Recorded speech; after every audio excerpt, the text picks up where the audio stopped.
I know my rights. You can't keep somebody locked up in a car like this, you know. You wouldn't do it if I was a dog. Do they have bathrooms at the station?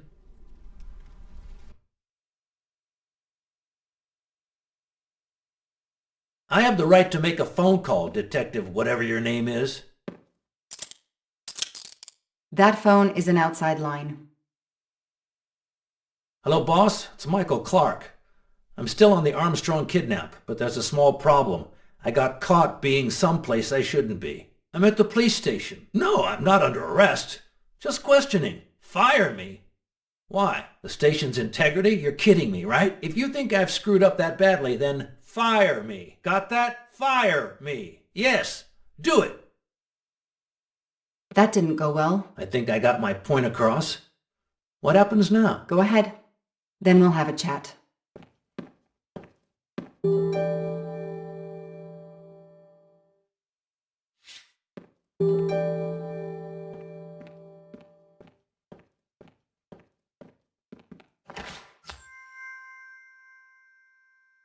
I've earned a gold mustache.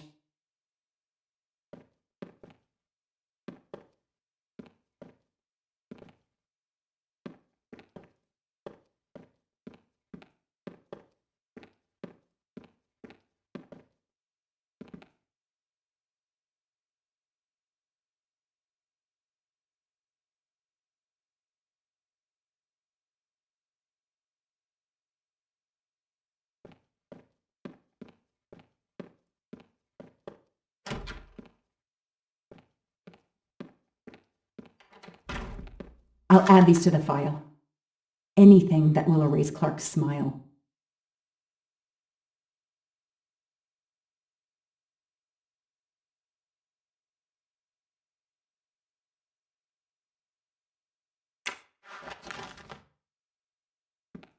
The only comfortable chair in the whole station. But there's no time to rest. Case files. A lot of them for our tiny town.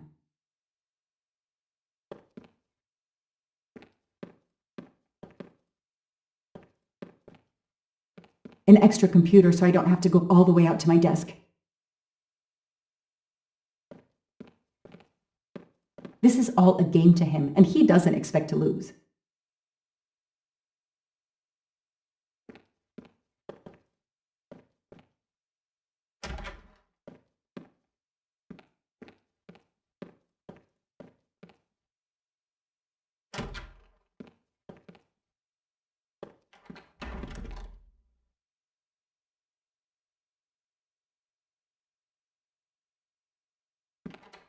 Now that we've taken your DNA, we can begin. Interview of suspect Michael Clark, 6 p.m., March 30th, 2019. This interview is being recorded. By elves behind the mirror, no doubt? You were arrested at a crime scene where you damaged police barricade tape. I'll pay for a new roll. That's a Class A misdemeanor, and it carries a $500 fine. Oh, that's unfortunate. To begin with, where were you on the night Daisy Armstrong was kidnapped? I was watching TV in my motel room, but I had my police scanner on. I heard the first reports that the little girl was missing. No way the police at the scene were going to let me get close. I set my alarm so I could get on the story first thing in the morning and tried to sleep. It was difficult. Can anybody confirm where you were? No, afraid not. I was alone and sleepless. A sad combination. And I realized a bad alibi.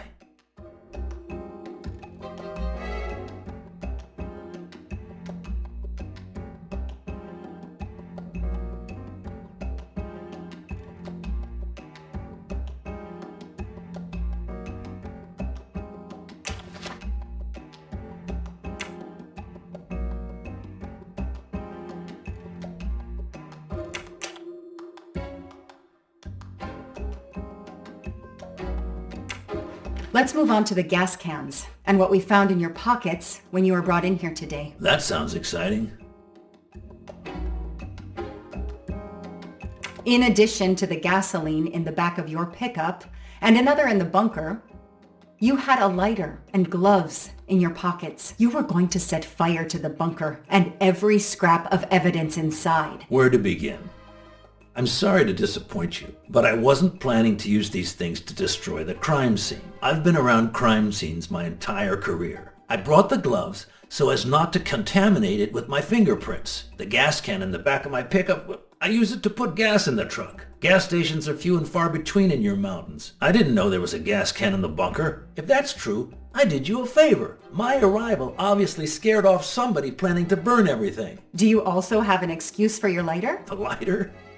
I'm trying to quit smoking. I use the lighter as a reminder not to start again.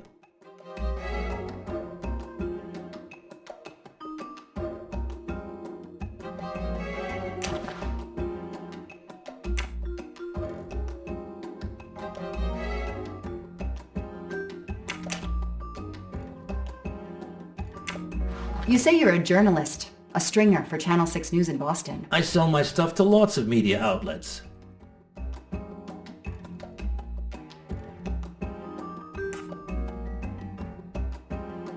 Your camera was in your pickup.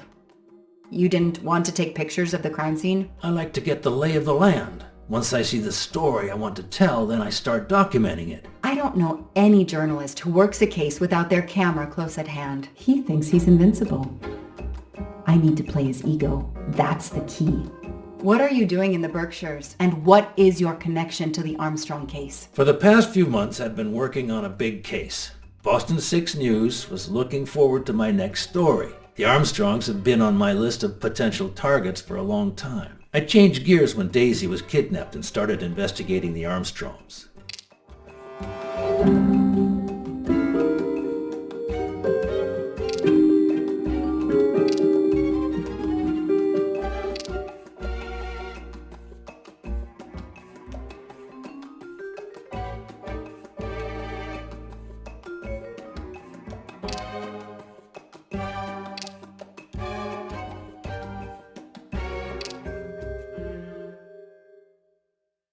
I don't see anything that proves he's lying. Where's a lie detector when you need one? Come on, Joanna. You're a better detective than that.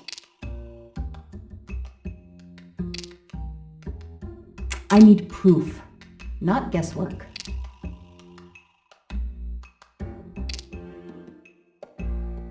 So you just stumbled on a major kidnapping story during your stay in the Berkshires? Yeah, I was researching PCBs in the river for crying out loud. Then, wow, the Armstrongs. That's not a Science Sunday report. That's a lead. Sometimes you just get lucky.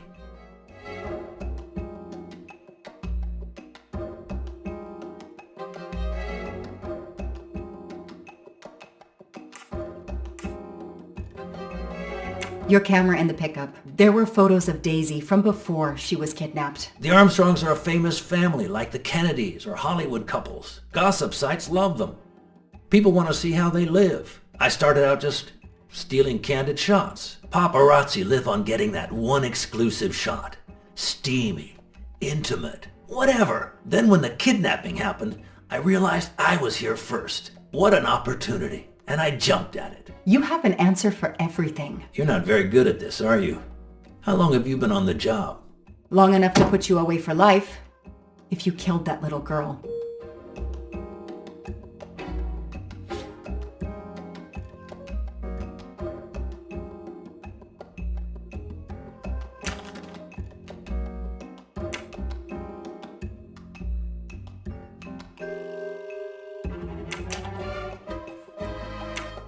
Let's start with why you went to the cabin. If the police were interested in it, I was interested in it.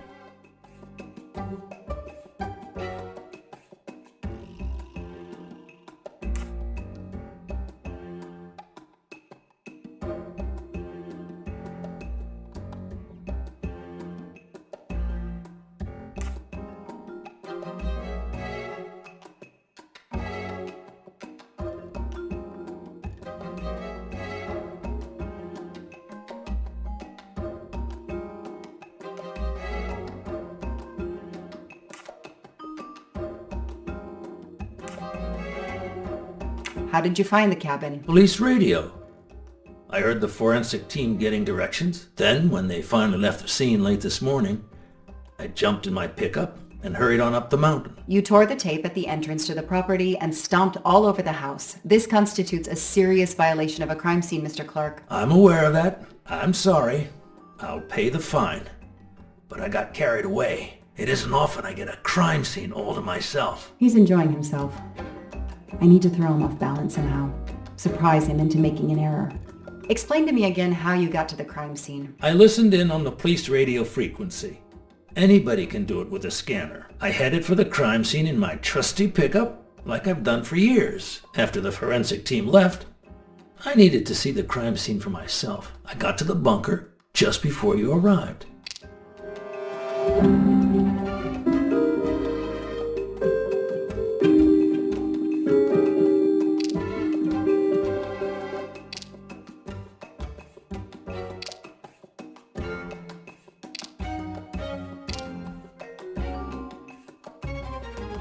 You said you've been driving that pickup for years? You heard right.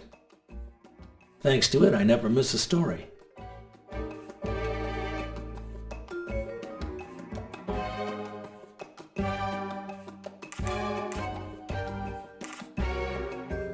You say you've been using your pickup for years, but the title certificate is not in your name. The truck belongs to somebody named Stephen Baker. Okay, I don't get why the pickup is so important to you, but I guess my ego made me say that.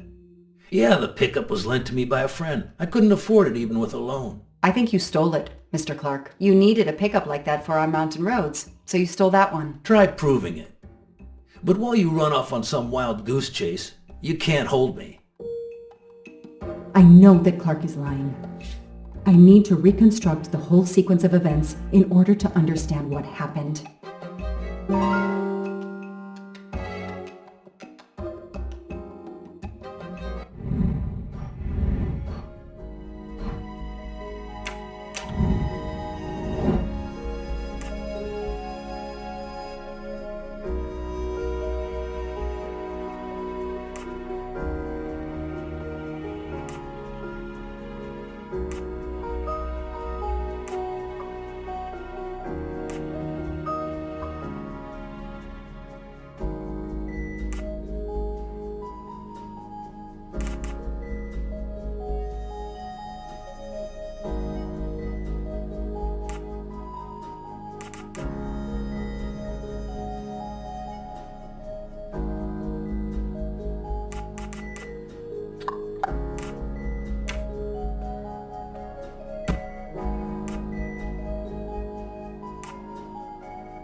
Hey, I'm a pretty good detective after all.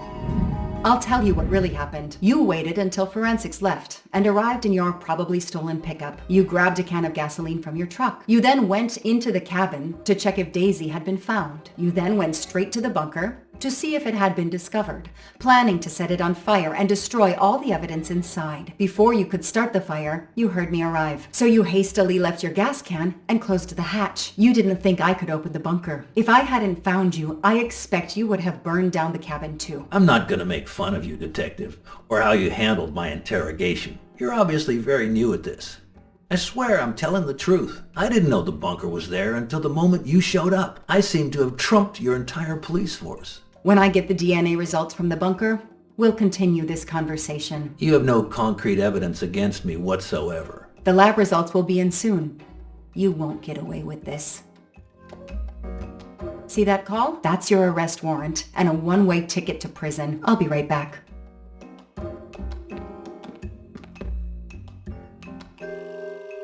Hello, sir. I think I found the man who kidnapped Daisy Armstrong. I'm interrogating him now. Hold on, Detective Locke. I have some bad news. Someone set fire to the cabin in the bunker. The fire department is on the scene, but they say it's too late. That's impossible. My suspect has been in the interrogation room with me all evening. We can't hold him. Suzanne Moreau. Her fingerprints are on the wine bottle found in the cabin. We also found an unknown person's fingerprints, but they don't match your suspects. Sir, with all due respect, I'm convinced Michael Clark is involved. Detective, I'm cutting you some slack already, but we cannot hold your suspect simply because you're convinced he's guilty. We have evidence that Suzanne was working with an accomplice, Noah Garrity. I order you to release the reporter and arrest this Moreau. Let me just check my last lead. The DNA analysis of the hair found in the bunker safe. The results just came in. I know how hard this is. Okay. Get the DNA results. Detective Locke, I will give you 1 hour maximum. Then you close the file and arrest Suzanne Moreau. Thank you, sir.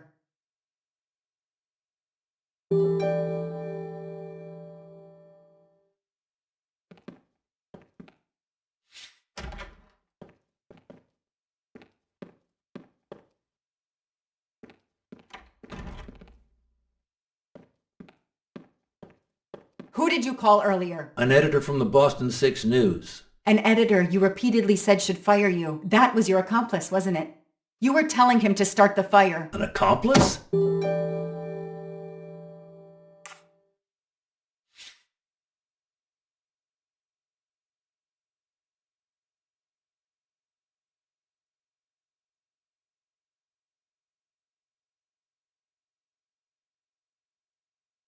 I know it was Jonas you called. Jonas?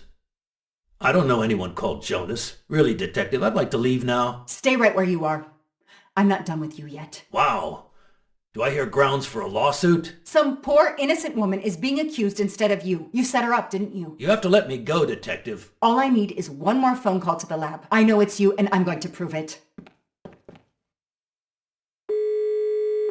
Hello, this is Joanna Locke. I need the results of the DNA test I asked you for. Hi, Detective. Sorry, we only have the DNA sequence. We haven't had time to compare it with the suspects yet. It'll take 7 more hours. I'm sorry, but you are not the only one on the waiting list. Send your analysis to my computer in the office. I'll do the comparison myself. I need authorization. I have a murderer who is going to walk free unless I get those results now. Fine, we'll send it to you right away, but I'll have to log this. It's my last chance.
No. No! Suzanne? I don't understand. I was sure it would be Clark's hair. I'll have to let him go.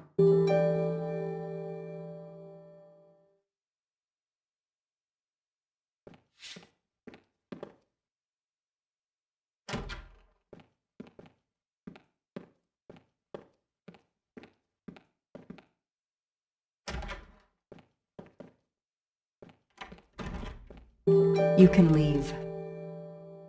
Sorry it didn't work out for you, Detective. Maybe you should consider a career change. We are not done. Oh, but we are, my dear. We are done. I had no choice but to return to the Armstrong house to arrest Suzanne Moreau.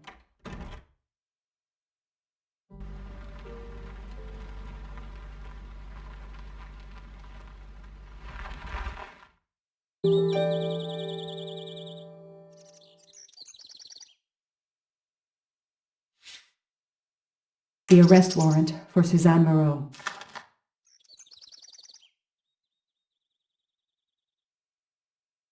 Suzanne was set up by Clark and Noah. They are the kidnappers, but I'm not giving up. When Suzanne comes up for trial, I will fight for her defense. But for now, the district attorney is in charge. If I want to stay a detective, he always has the last word.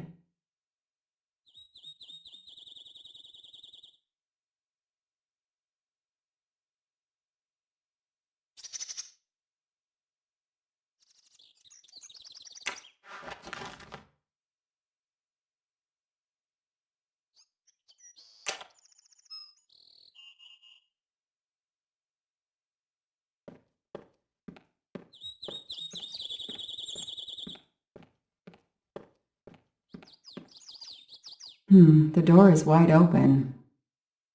How strange.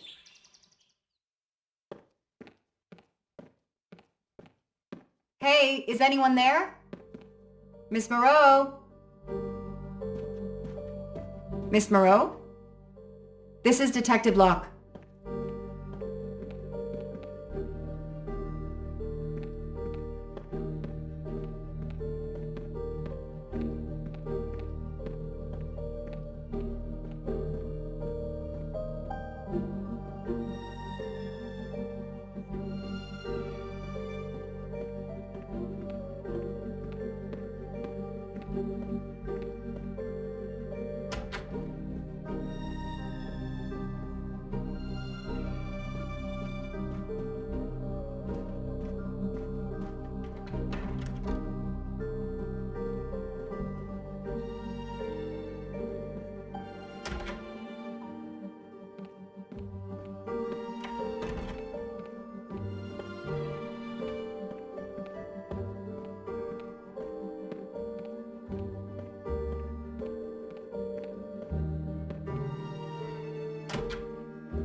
Miss Moreau, can you hear me? It's me, Detective Locke.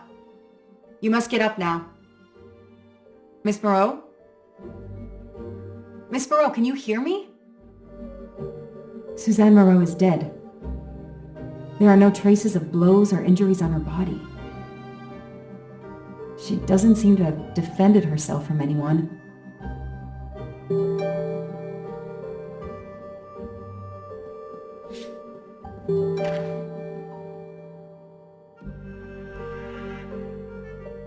It appears Suzanne killed herself by ingesting all these drugs.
must have realized at last how she'd been used, and the self-righteous court of social media was as quick as usual to try and convict her.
Suzanne was telling the truth about her mother.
I'd rather finish what I have to do here before leaving.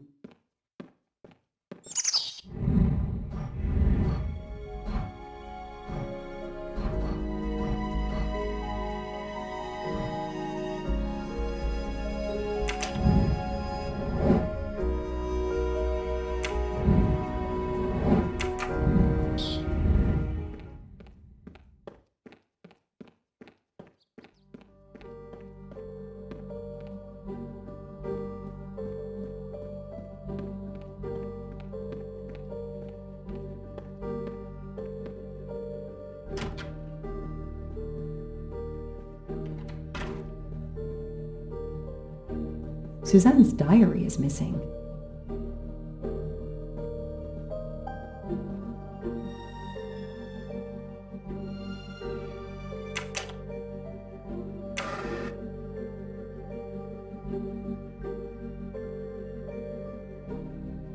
The glasses are missing.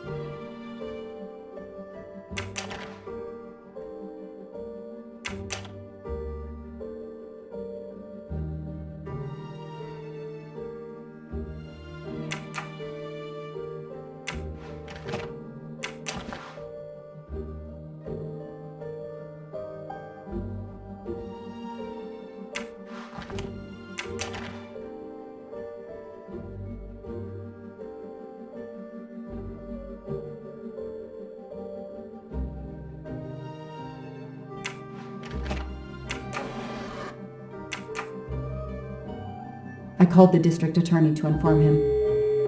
This is Detective Locke, sir. I'm at the Armstrong house. Have you arrested Suzanne Moreau? She's dead, sir. Apparent suicide, but I need a forensics team. She killed herself out of remorse for her part in the crime. We don't know that yet. I'm calling forensics now, but I wanted you to know. What a mess. Stay on site until forensics arrive. Yes, sir. Standing by. The investigation was officially closed. I was certain that she was innocent, and Clark had been responsible for 4 deaths and then vanished into thin air. With $1 million. Dollars marked, though, and not easily spent. I didn't care if the case was officially closed.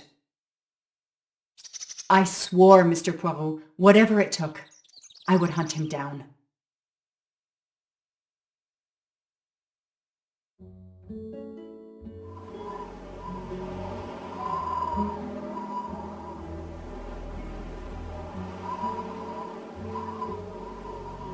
I waited for the forensics team, then went into the station to write my report. I was officially off the case. Thank you, mademoiselle. That obviously cannot be the completion of your story. If I might ask a question? Of course.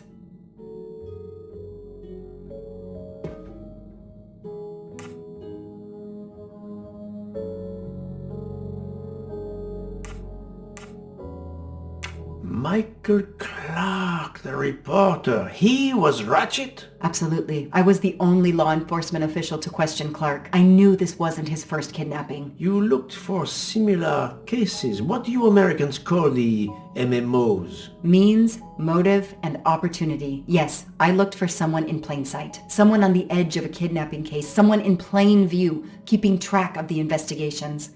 An innocent witness, a concerned neighbor, even another reporter. And eventually you found a name behind an alias. Yes, I found a name. Cassetti, the real name. The real name of the man you call Ratchet is Cassetti. This explains much, mademoiselle, but not all. It explains why she is our number 1 suspect. But not how she came to be on this train. Attends, she has grown pale. I don't know what's wrong with me. Excuse me, Mr. Poirot. I don't feel very well. You are exhausted and still feeling the effects of the drug. Stay with us, mademoiselle. One more effort. I need to know your recent movements. I snuck aboard the train. This I observed. You came directly to this room? Yes, and other than a couple of careful trips to the ladies yesterday, I never left this room. I didn't want to be spotted by Ratchet. Yesterday, I chatted with my roommate, Miss Schmidt, I think, here in our room. She brought me some dinner. I got very sleepy and nodded off. And now she nods off again. Is this a joke? She must be faking, so we can't interrogate her further, Poirot. No, Book. She really seems to have fallen asleep again. It is my fault. She must have been given a dangerous dose of sleeping pills last night. The effects should wear off soon, I hope, but I am afraid asking her to tell us her story was too much for her. Pinch her, Poirot. She's faking. Her eyes are dilated. She is not faking, and there will be no pinching. Dr. Constantine, please stay with her. Monsieur Book, ask the other passengers to gather in the dining car. There are still many questions I need to ask. But all of them together? Won't someone overhear you questioning the others? I will speak softly because I am trained to do so. They will speak softly because they want to. Very well. I will do as you say.